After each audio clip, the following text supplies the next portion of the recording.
सन 1922 में university of Toronto के साइंसदान अस्पताल के वार्ड में दाखिल हुए। उस वार्ड में मौजूद तमाम बच्चों को शुगर थी और उसकी वजह से सब बच्चे कोमा की हालत में थे। पास ही बैठे इन बच्चों के वालिदैन उनके मरने का इंतज़ार कर रहे थे।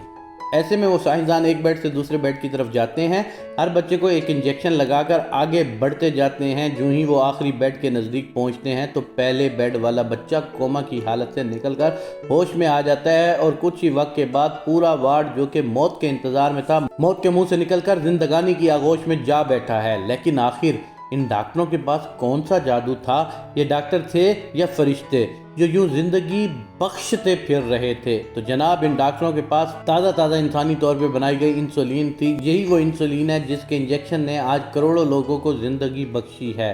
वरना फितरत का कानून बहुत सादा सा था। फितरत का कानून ये था कि ज़ियाबतीस या फिर शुगर के मरीज़ जीने की अहलियत नहीं रखते। फितरत ने इर्तिका के तहत ये कानून बना रखा था कि जिसे शुगर है उसने 30 साल की उम्र से पहले हर सूरत मरना ही मरना है। यही वो वजह है कि आज हमारे गिर्द शुगर के मरीज़ हद से ज़्यादा बढ़ रहे हैं, क्योंकि जिनको कल मरना था वो आज अपनी अगली नस्ल पैदा कर रहे हैं। है ना इंसान दोस्ती?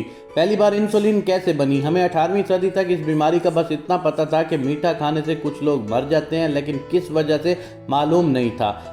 मगर फिर 1899 में दो जर्मन साइंसदान ऑस्कर और जोसेफ ने देखा है कि अगर कुत्तों का लबलबा पैंक्रियाज निकाल बाहर किया जाए तो उनमें बिल्कुल वही अलामात जाहिर होती हैं जो कि शुगर के मरीजों में होती हैं। इस दरियाफ्त को उन्होंने पैंक्रियाज से मुंसलिका बीमारी कहा। फिर 1910 में सर एडवर्ड नामी साइंसदान ने देखा कि शुगर के मरीजों का लबलबा सिर्फ एक केमिकल रिलीज नहीं कर पा रहा। उसने इस केमिकल को इंसुलिन का नाम दिया है, जिसका लातीनी लफ्ज़ इंसोला था। उसका मतलब जजीरा है।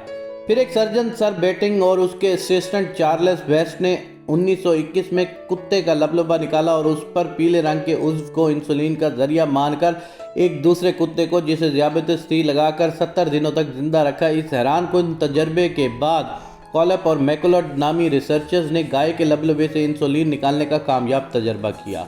और फिर वो वक्त है जब टोरंटो यूनिवर्सिटी के अस्पताल में ये कामयाब तजर्बा करके बच्चों को जिंदा बचा लिया गया था, जिसका जिक्र ऊपर बयान किया गया है। इस इंसान दोस्त दरियाफ्त पे इन 4 साइंसदानों को मुश्तरका तौर पर नोबल इनाम दिया गया है। उसके बाद हमने गाय और सुअर के लबलबों से इंसुलिन कुशीद करना शुरू कर दी, मगर इस इंसुलिन की वजह से बहुत से लोगों को एलर्जी हो जाया करती थी। गोया इस इंसुलिन ने करोड़ों जानें बचाई, मगर ये बहुत कम थी कि इसको कुशीद करना मुश्किल था और ये काफ़ी महंगी थी। 2 टन सुअर फ़कत 8 औंस इंसुलिन दे पाते थे। मगर फिर एली लिली नामी साइंसदान ने 1978 में ई कोलाई नामी बैक्टीरिया को इस तरह से एडिट किया कि वो इंसुलिन बना सके। ये इंसुलिन जल्दी, सस्ती और आसानी से बनती थी और 4 साल बाद उसने उस इंसुलिन को होम्योलिन के नाम से रजिस्टर करके कमर्शियल बेचना शुरू कर दिया। यूं इंसुलिन की दरियाफ्त ने जानवरों से होते हुए बैक्टीरिया तक का सफ़र मुकम्मल किया और आज इसका एक इंजेक्शन हमें काफ़ी सस्ता और हमारे लिए ज़िंदगी आवर साबित हो रहा है।